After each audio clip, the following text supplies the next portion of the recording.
The air is finally getting a little cooler, and Christmas decorations have been popping up everywhere for months, which means it is that proverbial time of year, holiday spending. It's a joyous time when even the best laid budgets can fall victim to spontaneous purchases or well-intended generosity. Let's face it, December is just an expensive time of year. So how do you find the balance between what you want to spend on family and friends, or even just the plane tickets to go visit them, and the pain of overspending, or spender's remorse, or depleted savings accounts, or credit card debt that drifts into the new year? No pun intended. I've got a couple thoughts today. Starting with number one, make a spending plan. I know you'd expect me to say that as a financial planner, but the best first step is simply to write down a list of what you think you're going to spend.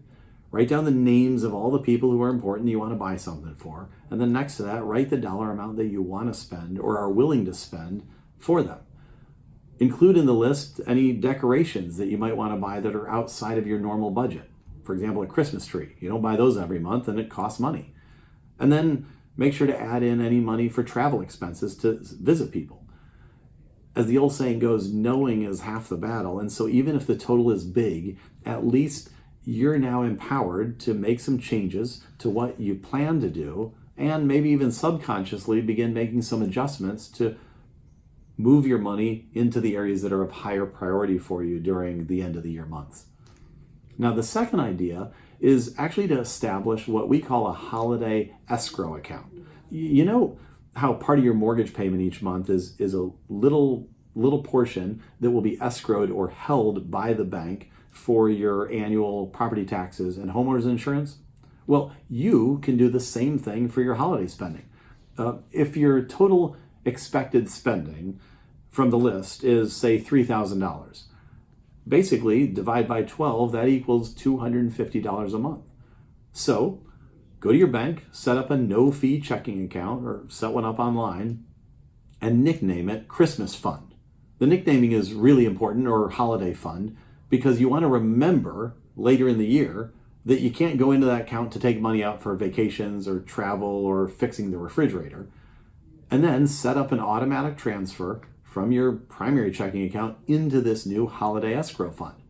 If you don't cheat and raid the account for something else during the year, by the time next holiday season rolls around, you'll have pre-funded it with $3,000 for spending.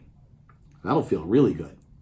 Now, the third point that I want to bring up, if you're watching this and you know that you often fall victim into the quicksand of holiday spending, can I ask you a tough question? Is it possible you're trying to compensate for relational deficiencies in other areas? I ask because I've seen over the years that sometimes people feel obligated to overspend because they overwork during the year. Or I remember one lady who would basically buy whatever her kids asked for to make up for challenging marriage conditions in the house.